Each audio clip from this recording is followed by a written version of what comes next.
Tangalamaitso.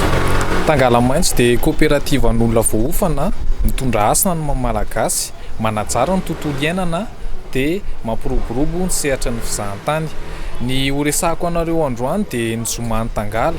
Ny Zoma'ny Tangala dia fampirantiana, fifanakalozana, fizarana.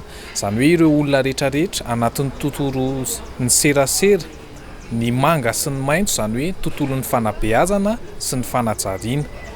Ny Zoma'ny Tangala dia miseho indray mandeha isaky ny faran'ny volana. Ny zoma faran'ny volana zany no mitranga ny Zoma'ny Tangala.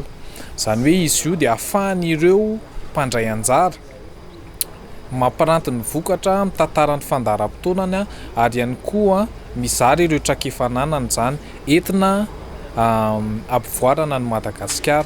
Izany hoe ireo olona mitovy heritreritra sy mitovy tanjona iray zany. Zay.